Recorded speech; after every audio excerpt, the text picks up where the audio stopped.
I still don't know why she sat across from me that morning. Maybe it was coincidence. Maybe she just wanted a quieter corner. Or maybe she didn't notice me at all, though the way her eyes paused, just for a breath, made it hard to believe that. The cafe wasn't special. Same chipped mugs, same hum of the old espresso machine. I came here because no one expected anything from me. I could sit with my laptop open and pretend I was writing something important when really, most days, I was just staring at the blinking cursor until the screen dimmed. That morning I'd been doing exactly that when she walked in, dark hair loosely tied, a soft, lived-in cardigan, the kind people wear without thinking. Mid-40s, maybe older.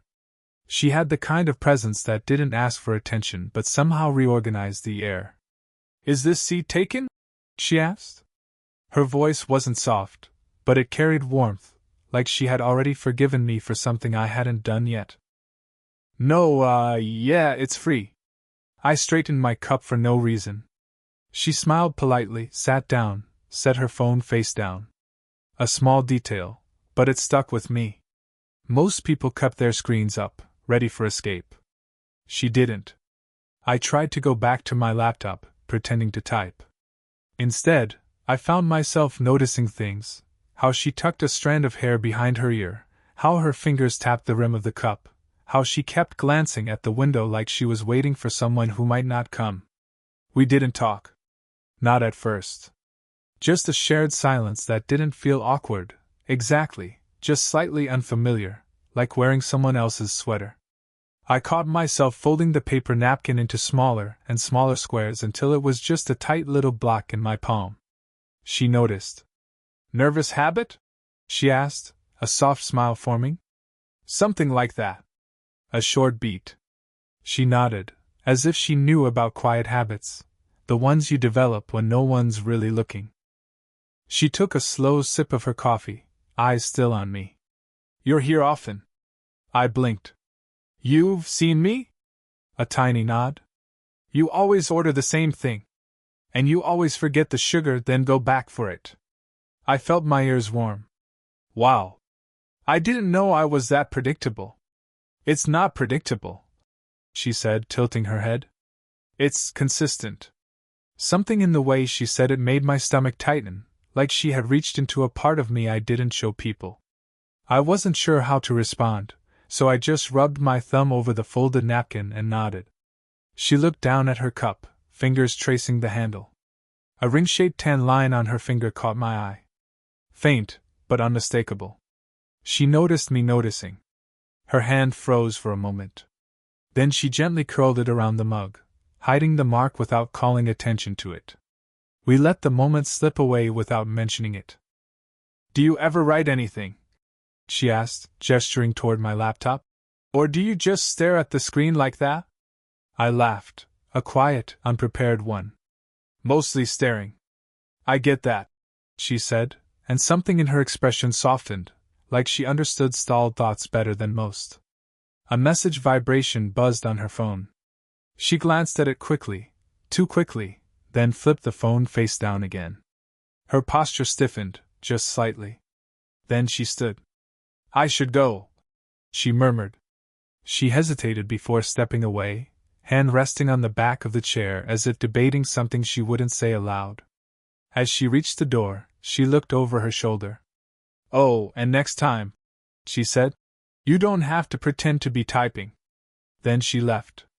I thought that was the end, a strange, warm interruption to an ordinary morning.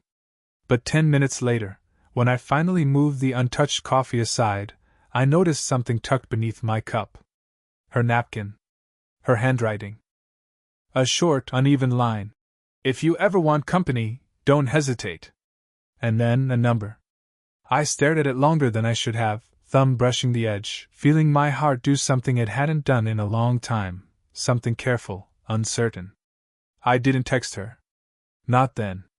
But I kept reading the message, over and over, like it might rearrange itself into something safer. Something less like the beginning of trouble. I didn't text her that day, or the day after. But the napkin stayed in my wallet, pressed flat like something fragile. I told myself it didn't mean anything. People leave numbers all the time, electricians, delivery guys, classmates from group projects. But none of those made my chest tighten every time I opened my wallet for anything, only to see her handwriting waiting there. I finally texted her on the third morning. Just a simple message. If you're at the cafe, I'm here.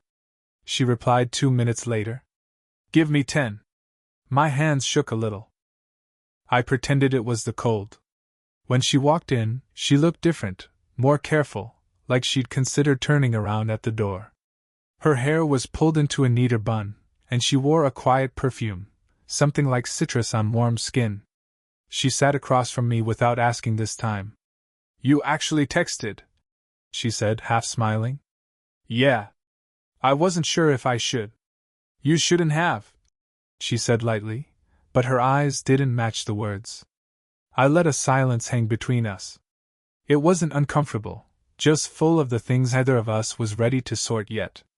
She wrapped her hands around her tea. I noticed the tan line again. Fainter now, but there. She noticed me noticing again. So I looked away. She didn't. I was married, she said quietly, blowing on her tea. Not anymore. I nodded, slow and careful. I figured. She gave a soft laugh.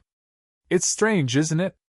How people think that after a certain age you just stop wanting connection. Stop being seen. Her voice wasn't shaky, but there was something worn underneath it, something that had survived too many quiet nights. I swallowed, unsure if I should say the thing forming in my throat. I've never really been seen, I said instead, tracing the rim of my cup with one finger. Not really. Not in a long time. Her eyes lifted, steady, searching, like she was reading a page I didn't remember handing her. We didn't speak for a moment. We didn't need to. She leaned back, brushing a stray piece of hair behind her ear. How old are you? She asked, pretending it was casual. 24. She exhaled, almost a silent laugh. I'm 46. That doesn't bother me. It should, she said softly. A quiet tension settled between us. Real, obvious, unspoken. She watched her tea, and I watched the way her fingers curved around the cup, small details that shouldn't have meant anything but somehow did. We spent an hour talking, nothing dramatic, nothing deep enough to justify the electricity I felt humming under my skin. She told me she used to teach literature. I told her I used to write stories but never finished any. She smiled. Maybe you just needed the right company. When she stood to leave, she touched my shoulder, quick, almost accidental, but warm enough to stop my breath for a second. I don't know if this is a good idea, she murmured. I didn't know either.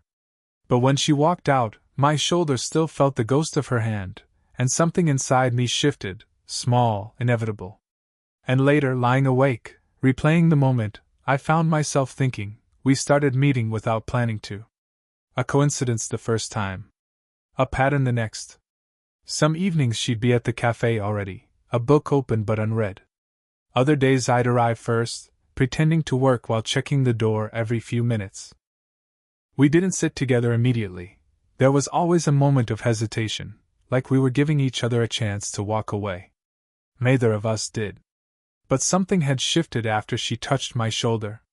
It was small, barely there, but I felt it every time she looked at me. Like she was weighing something. Like she was trying to decide if wanting connection made her foolish. One afternoon, near closing, I found her staring out the window with a faraway look. Her tea had gone cold again.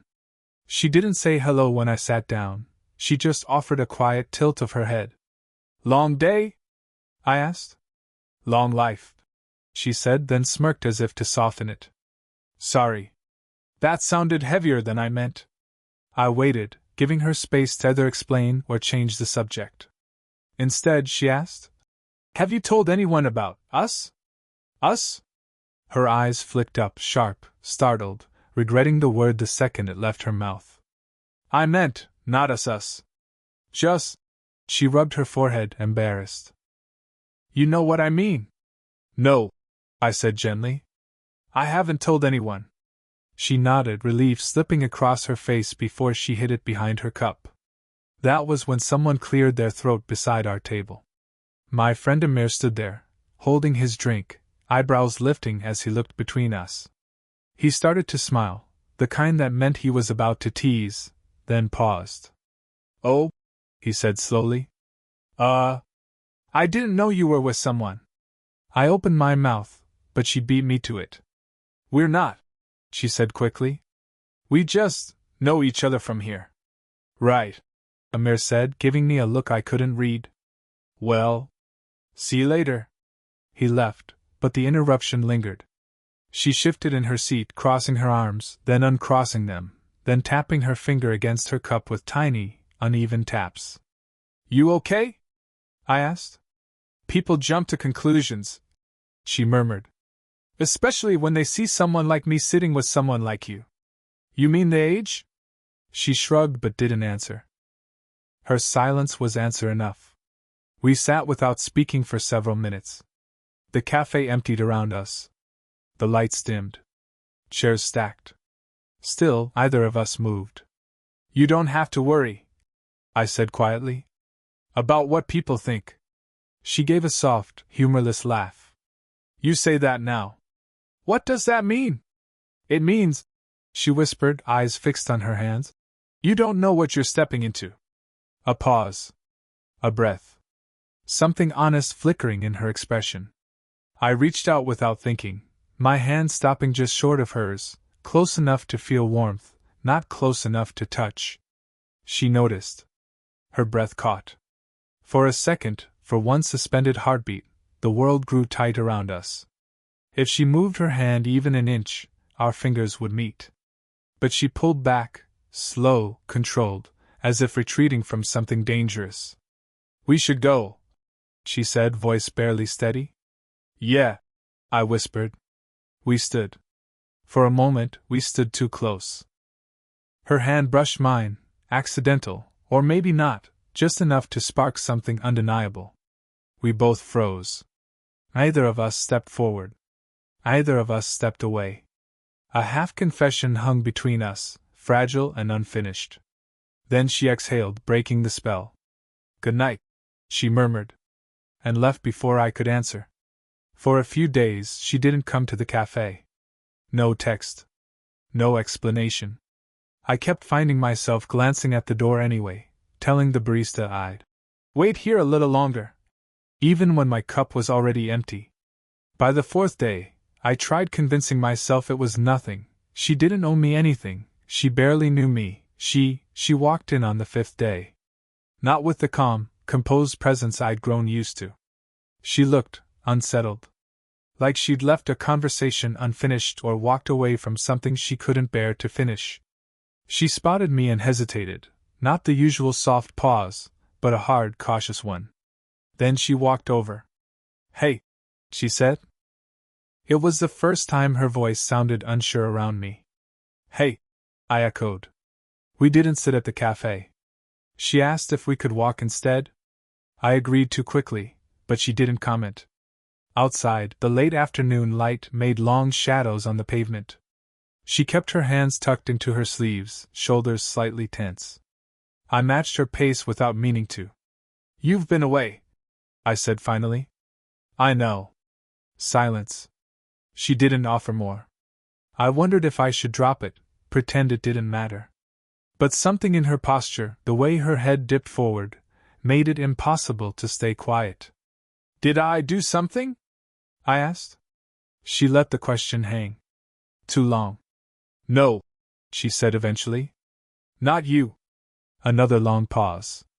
"Someone saw us," she added quietly. "A neighbor. They assumed." She didn't finish. She didn't need to. "And?"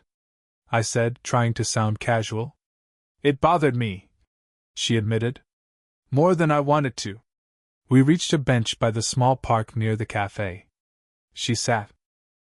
I sat beside her, leaving just enough space that it wouldn't look like anything, but not enough space to feel distant. She watched a couple walking their dog. Then an elderly man reading a newspaper. "Anything but me. I thought I could manage this," she said. "Whatever this is. But it's getting complicated." My chest tightened. Complicated how? Her lips parted, then closed again. I keep remembering you're 24, she whispered. And she exhaled slowly. I'm twice your age. I should know better. Maybe it's not about knowing better, I said. She finally turned to look at me.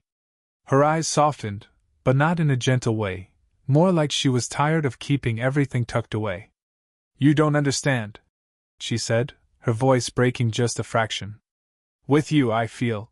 She stopped. I leaned in, not touching her, just listening. The air between us tightened. She swallowed. I feel like I'm losing control of something I've spent years holding together. The confession wasn't loud. It didn't need to be. A wind brushed past us, pulling a strand of her hair loose. She didn't fix it. Her gaze drifted to my hands, resting uselessly on my knees. Tell me to stop, she whispered. Tell me this is nothing. I couldn't. She saw that. And her eyes flickered, fear, desire, guilt, all tangled, all unspoken. She reached out then, fingers trembling, barely touching the back of my wrist. Not a grab. Not a claim. Just a question. I didn't move. She didn't pull away. We hovered there, suspended, her touch warm and terrifying. You feel it too, don't you? She murmured. I opened my mouth, not to confess, but because I suddenly couldn't breathe. But before any answer could form, she withdrew her hand like she touched fire and stood abruptly. I shouldn't have said that, she whispered. She took one step back. Just one. And I felt everything hinge on the space between us. She looked at me, fully, vulnerably, for the first time. Tell me what you're thinking, she said. A real question. A dangerous one. The kind that could change everything. I didn't answer her question that night. Not because I didn't know what I felt, I knew too well, but because the words felt too big to hand over. So instead, we stood there in that strange half-distance, both pretending the moment hadn't cracked something open. The next day, she didn't come. Or the day after. Or the day after that. I tried to be reasonable. She had a life. Responsibilities. Maybe she needed space, the kind that existed before I complicated it. So I waited. I told myself it didn't matter. But on the fourth day, when the cafe door opened and it wasn't her, I felt something inside me tilt slightly sideways. On the fifth day, I stopped going altogether. I told myself it was just routine, just habit breaking.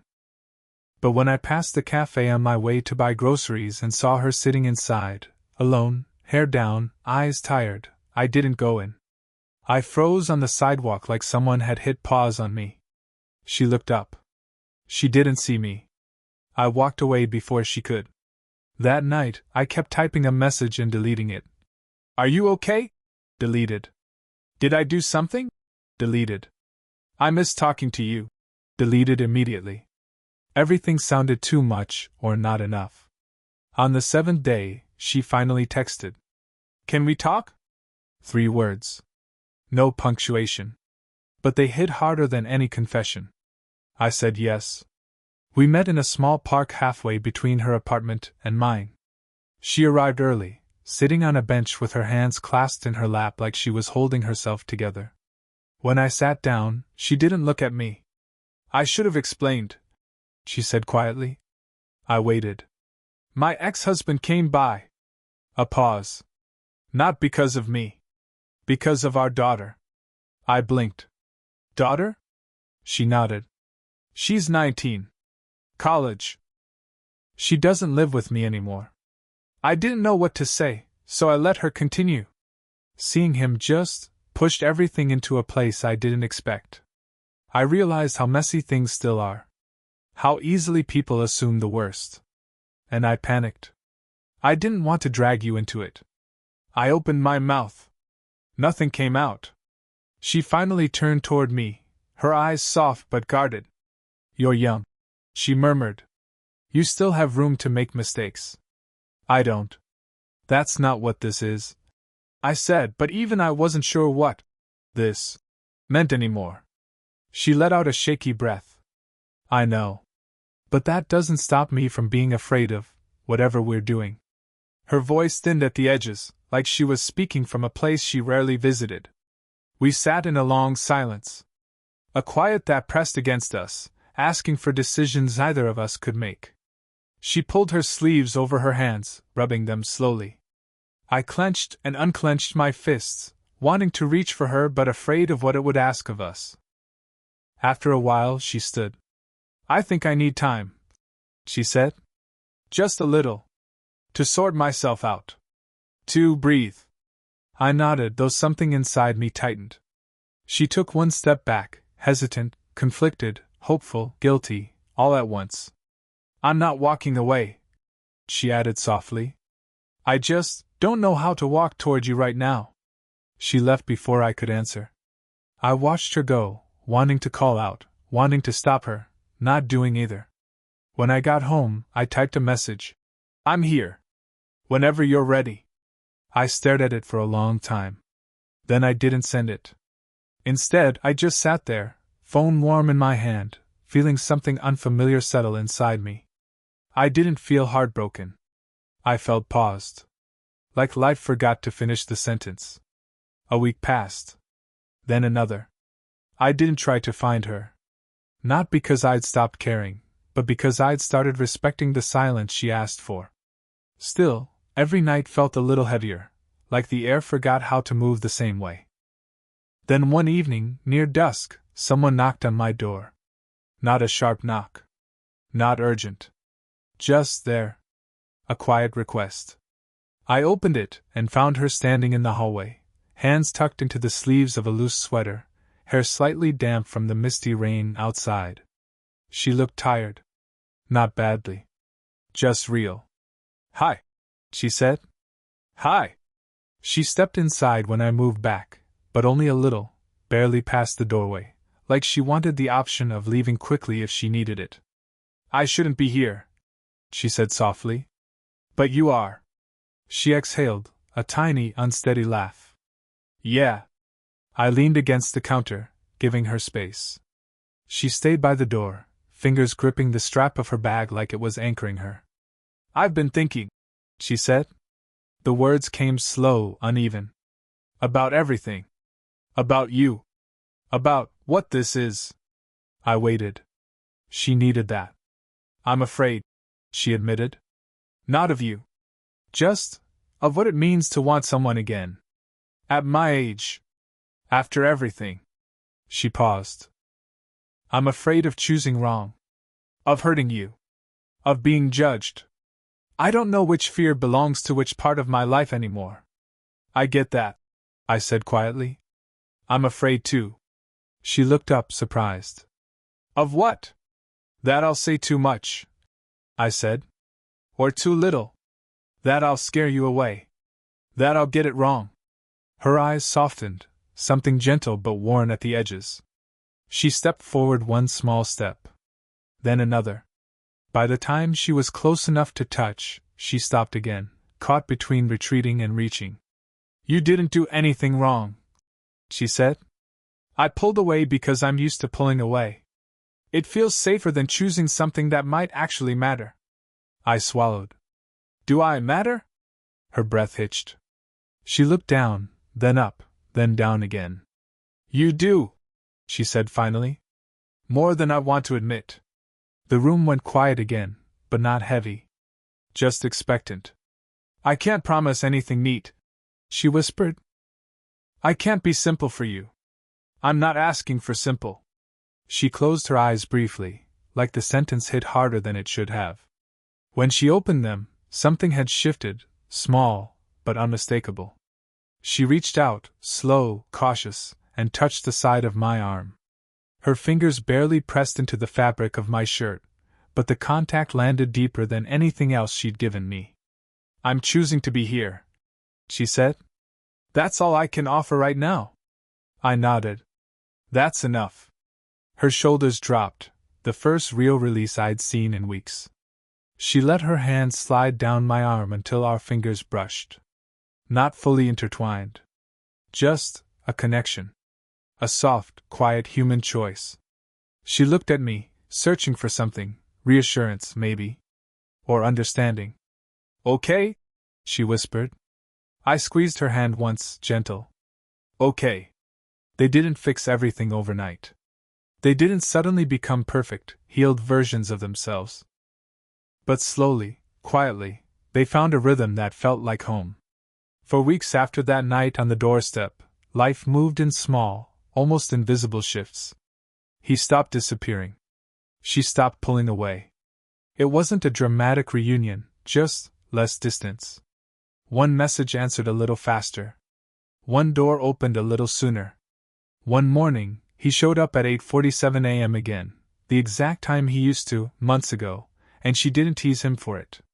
She just smiled, handed him his black coffee, and said, "You're late." He knew she didn't mean it. He knew she meant you came back. Some days were still quiet in the wrong way. Old habits tried to pull them apart, her fear, his guilt, the old heaviness between them. But now, instead of pretending, they talked. Not big conversations. Not dramatic backstories or midnight confessions. Just honesty that didn't try to perform. He told her he still wakes up thinking she might disappear again. She told him she still checks the door twice before opening it. And somehow, sharing those weaknesses made them feel stronger together, not fragile. Sunday afternoons became their soft routine. She made tea. He sat on the couch with his coffee, scrolling through things he didn't really care about, waiting for her to sit beside him. And when she finally did, she leaned her head on his shoulder, not because she felt obligated, not because the moment demanded romance, but because it felt right. Earned. Steady. They went back to the old park one evening, the same bench where they once almost said too much and then said nothing at all. This time, they didn't avoid the conversation. But they also didn't force it. They watched people pass. They listened to distant traffic. Her hand found his. His thumb moved gently across her knuckles. No speeches. No promises. Just presence. When she said, "I'm glad we didn't give up," it wasn't poetic. It wasn't even said with confidence. It trembled a little. And he understood exactly why. Because loving each other wasn't easy, it wasn't supposed to be. But it was theirs. Quiet. Real. Steady in its own imperfect way. Months later, he would still tease her about how she makes tea too weak. She would still steal sips of his coffee even though she hated the bitterness. And every time he arrived at 8:47 a.m., she would look up with that same small, knowing smile. Their smile. The one that said everything neither of them needed to explain anymore. Life never gave them a grand ending. Just a peaceful one. A soft routine, a warm room, 2 cups on a table, and a love that finally felt lived in. And sometimes, when she leaned her head against him, she whispered something only he understood. "Finally, the sentence feels complete. Loudspeaker, did this story stay with you? Tell me, what kind of quiet, real love stories should I write for you next?"